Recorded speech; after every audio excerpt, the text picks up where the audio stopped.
रानी और बंटी खेत में काम कर रहे थे कि तभी बंटी रानी से कहता है, अरे भाग्यवान, देखो तो हमारे खेत में कितनी हरी भरी सब्जियां उगी हैं और इस बार की भिंडी की पैदावार तो सबसे ज्यादा हुई है। ये सब तुम्हारी मेहनत और लगन का कमाल है। हाँ जी, सच में इस बार की भिंडी तो बहुत अच्छी उगी है। रानी और बंटी के खेत के ठीक सामने कालू कब्बा का भी खेत था। उसने भी अपने खेत में बहुत सारी सब्जियां उगाई हुई थीं और गौरी कब्बी बंटी की हरी भरी सब्जियां देखकर कालू से कहती है, अजी थोड़ा बंटी के खेत में तो देखो, ऐसा लगता है बंटी के खेत में भिंडी की बरसात हो गई है। बंटी के खेत में इतनी बड़ी बड़ी हरी भरी भिंडी है और एक हमारा खेत है जहाँ टेढ़ी मेढ़ी भिंडी उगी है। न जाने ये दोनों मियाँ बीवी मिलकर क्या जादू करते हैं जो इनके खेत में इतनी हरी भरी सब्जियाँ उगती हैं।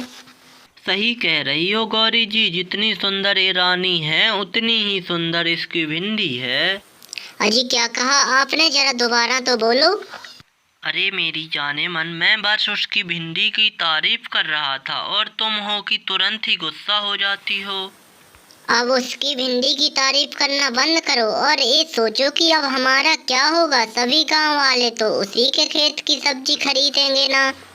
फिर कालू अपने खेतों की भिंडी लेकर गांव में बेचने जाता है। वहीं दूसरी ओर बंटी भी गांव में भिंडी बेचने निकल जाता है। बंटी की भिंडी बहुत ही अच्छी थी और उसके दाम बहुत ही कम थे, जिस वजह से बंटी की भिंडी थोड़ी ही देर में सारी बिक गई थी। वहीं कालू की भिंडी के दाम ज़्यादा होने की वजह से कालू की एक भी भिंडी नहीं बिकी थी। कालू भिंडी से भरा टोकरा लेकर घर आता है, जिसे देखकर गौरी बोलती है, अरे ये क्या, भिंडी से भरी डलिया घर क्यों ले आए? अरे क्या बताएं गौरी जी, इस बंटी की वजह से हमारी एक भी भिंडी नहीं बिकी। अजी ऐसा ही रहा तो हमारे खाने के लाले पड़ जाएंगे। ऐसे ही कुछ दिन बीत जाते हैं। बंटी की भिंडी की बिक्री ज़्यादा से ज़्यादा होने लगती है। वहीं कालू की सब्जी को कोई पूछता भी नहीं है। एक दिन गौरी गुस्से से अपने पति कालू कब्बा के साथ बंटी के खेतों में जाती है और बंटी से कहती है, क्या बात है बंटी भाई, बहुत खुश दिखाई दे रहे हो।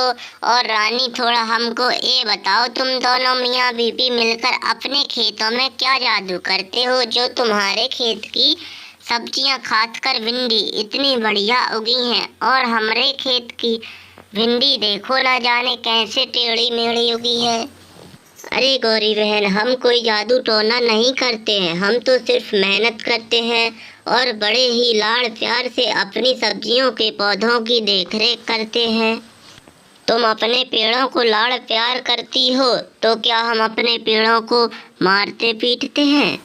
अरे गौरी बहन, आप अपने खेतों में केमिकल वाली खाद डालती हो तो क्या अच्छा काम करती हो? रानी हंसते हुए कहती है, इस केमिकल वाली खाद के कारण ही तो तुम्हारी भिंडी की शक्ल टेढ़ी मेढ़ी है और एक मेरी भिंडी को तो देखो कितनी बड़ी और हरी भरी है। गौरी को बहुत गुस्सा आता है और गुस्से से रानी से कहती है, बहुत घमंड है तुम्हें अपनी इस हरी भरी भिंडी पर। अरे गौरी बहन, ये तो कुछ भी बोलती है।